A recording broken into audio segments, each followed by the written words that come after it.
Elle a fait ce que beaucoup de gens rêvent de faire, mais pensent que c'est absolument impossible parce qu'ils n'ont pas le choix de vivre tel qu'ils vivent actuellement. Eh bien, quand on essaie de surmonter une peur, on se rend compte, en fin de compte, que ah, mais en fait, c'était pas grand-chose. Et pourtant, après, eh bien, on se sent comme libéré. Les petits passages. Je vous ai plusieurs fois invité à sortir de votre zone de confort, que dans l'univers il n'y avait que deux possibilités, peur ou amour, et qu'en fait qu'est-ce qui nous retient souvent de faire les choses telles qu'on aimerait les faire? Eh bien c'est la peur, les peurs. La peur de déplaire, la peur d'être rejeté, la peur de l'amende, la peur de l'autorité, enfin voilà, et ça se décline à l'infini. Vous avez peut-être déjà expérimenté. Eh bien quand on essaie de surmonter une peur, on se rend compte, en fin de compte, que ah, mais en fait, c'était pas grand-chose. Et pourtant, après, eh bien, on se sent comme libéré quand on arrive à le faire. Donc, moi, je vous invite déjà à identifier vos peurs et à les surmonter et à les remplacer par l'amour avec des petites choses et puis des choses de plus en plus importantes avec de plus en plus d'enjeux. Je vous invite également à oser dire non. Alors voilà, d'abord avec des petites situations où les enjeux sont minimes. Et puis après, ça peut être avec des enjeux un peu plus importants. Ça peut être des enjeux affectifs, ça peut être des enjeux professionnels.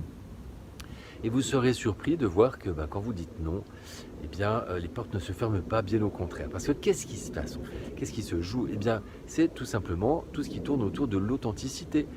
À partir du moment où vous dites non parce que vous pensez non, parce que vous n'avez pas envie de faire quelque chose, vous ne consentez pas, eh bien vous êtes aligné. C'est-à-dire que vous allez être cohérent entre vos paroles, vos pensées et vos actions. Et l'alignement, c'est une autre clé de voûte qu'on a déjà abordée ici dans ces vidéos. Moi, je vous invite vraiment à essayer parce que qu'est-ce qui se passe de plus en plus? C'est que nos libertés, nos droits, nos vies, on peut carrément résumer, vont être de plus en plus assorties de contraintes et ces contraintes sont de plus en plus contraignantes. Et ce qu'on a vu ces dernières années n'est que l'apéritif. Là, c'est la pause estivale, donc tout le monde est en vacances. On ne se rend absolument pas compte. Juste avant les vacances, il y avait toutes sortes de sujets qui retenaient l'attention de l'actualité. Eh bien, si vous regardez un peu de plus près, eh bien, vous serez surpris de voir toutes les lois qui ont été ou qui sont en train d'être votées et qui nous enlèvent des pans entiers de notre liberté. Donc, en fait, ça va s'appliquer à ceux qui consentiront. Mais comment faire pour ne pas consentir, vu que ce non-consentement appliquera des choix qui ne sont pas forcément évidents? Eh bien, c'est en s'y préparant en amont, voilà. Et donc, c'est pour ça que je vous invite à le faire avec des petites choses qui n'ont pas d'enjeu trop important.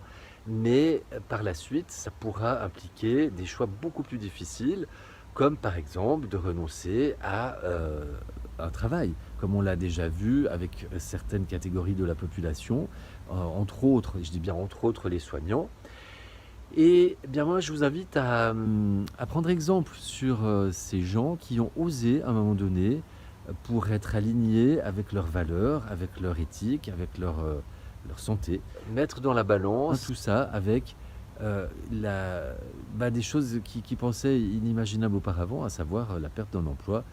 Et ça a été également des gens qui avaient des familles, des enfants, et voilà.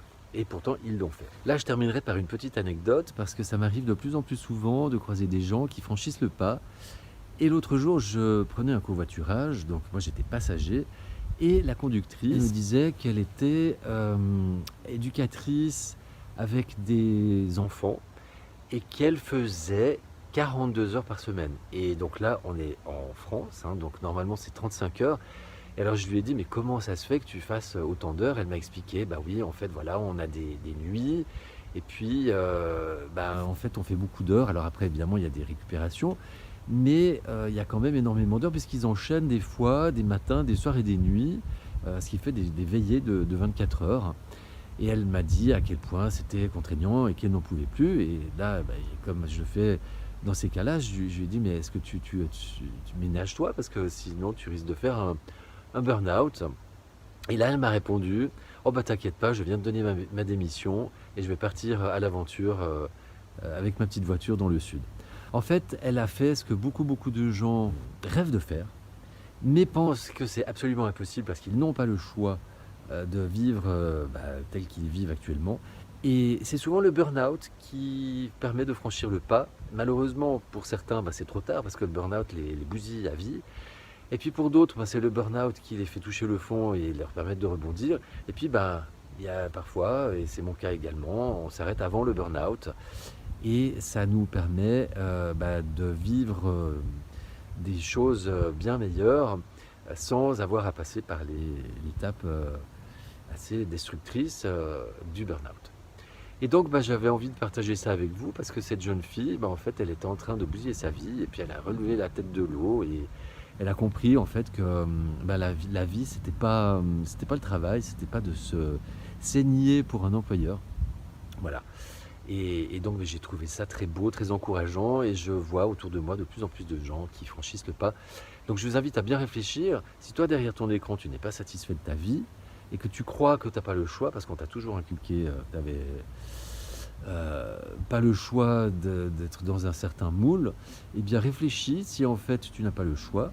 Réfléchis dans quelle mesure tu pourrais changer des choses dans ta vie et puis de prendre les mesures qui sont nécessaires pour y arriver, te donner les moyens.